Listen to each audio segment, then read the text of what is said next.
So today we are discussing a very important topic which is called as rolling motion. So how this rolling motion is going to proceed?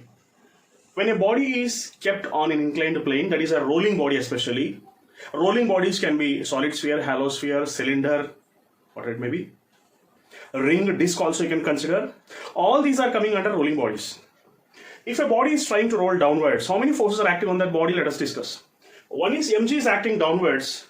This is mg cos theta and this is mg sin theta. We are familiar with this.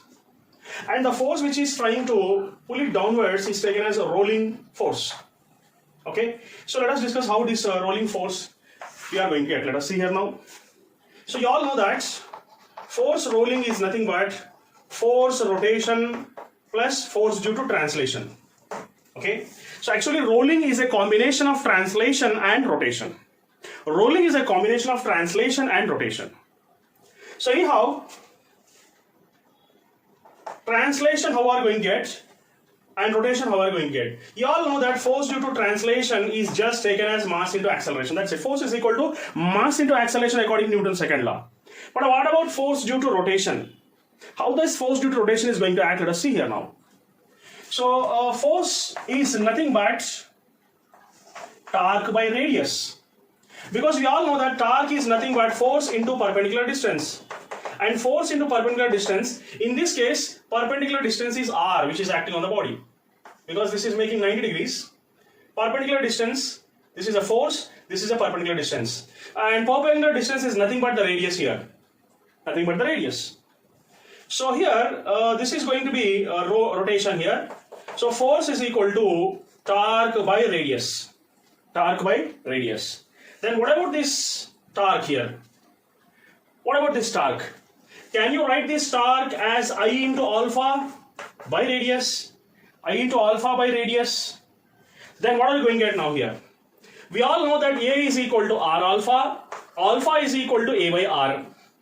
And what else? You can also write I is equal to mk square, where k is said to be radius of gyration. In general, either it is disc, either it is a ring, cylinder, hollow sphere, solid sphere, what it may be. In general, we consider moment of inertia as mk square only. That's it. So how are you going to change this now? So force is nothing but I into alpha by r. I into alpha by r. In the place of I, you can write this as mk square. This is I am talking about rotation now. And alpha can be written as A by R, okay, whole divided by R.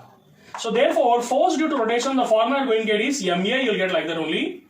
K square will be there. This R comes to the reciprocal of this will become R square. Okay, so we got the formula for rotation. We know the formula for translation. Okay. So therefore, translation plus rotation is equal to rolling, and this rolling is because of mg sin theta. Mg sin theta, which is taking the body to slide down. Now, let us see what is going to happen. So can you write this mg sin theta, which can be equal to force due to translation plus force due to rotation? Can you write force due to translation as ma, force due to rotation as, this is rotation, as ma into k square by r square, which is equal to mg sin theta. Ma, if you common out, it is going to be 1 by k square plus r square, which is equal to mg sin theta here. Therefore, gets cancelled. Acceleration of a rolling body. Acceleration of a rolling body is considered as g sin theta by 1 plus k square by r square. So this is considered as acceleration of a rolling body. So once you get an acceleration of a rolling body, what is the next step you are going to find out? Can you find out with how much final velocity the rolling body will strike the ground here? For that, what are you going to do? It's very simple. If this is the acceleration we're getting, you can write the formula v square minus u square is equal to 2as. Already we got acceleration. We are finding the velocity now in this case. How are we going to find out the velocity here? V square minus u square is equal to 2as, and this rolling body starts from here with an initial velocity 0, strikes the ground with a final velocity v. And this is angle theta, this is the length of the slope, and this is the height of the slope. You can write sin theta is going to be h by r, h by l you can take here, and h is equal to l sin theta you can take here.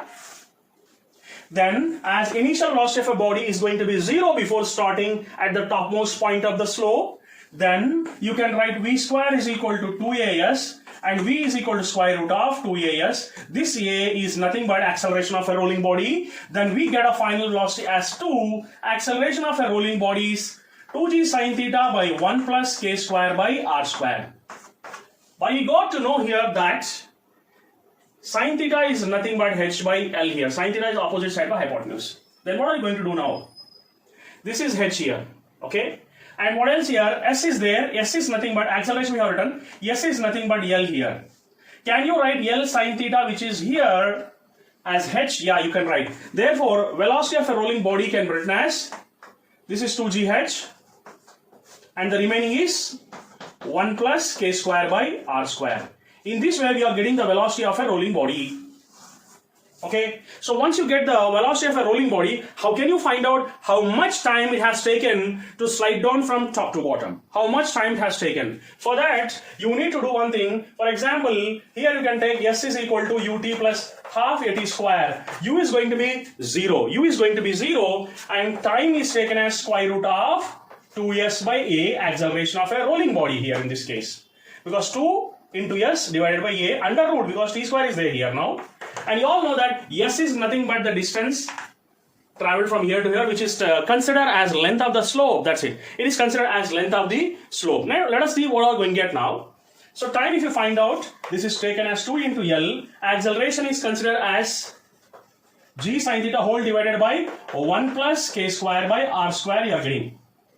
Yes, you are getting 1 plus k square by r square. But here, just I told you that sine theta is equal to h by L. H by L. Now, from this you will get one more identity. Can you write this L as h by sine theta? Can you take L upwards and sine theta downwards? Can you replace L with h by sine theta? Yes, definitely you can replace. And you can write here. So T is equal to, L can be taken as h by sine theta. H by sine theta. So 2h, okay, 2h by sine theta you will getting. So you will get sine theta already. H by sine theta means it is going to become sine square theta and this is 1 plus k square by r square. Okay, so sine theta, it is going to be sine square theta. Can you take it as common out here? So you can take sine theta common and write 2h 1 plus k square by r square by g. So this is the formula getting. This is the formula getting 1 plus k square by r square, if you can just see. Okay, so 2h by g 1 plus k square by r square. That's it. So this is the way we can find out the time, velocity, acceleration of a rolling body in a very simple and easy manner. Hope you have understood. Thank you very much.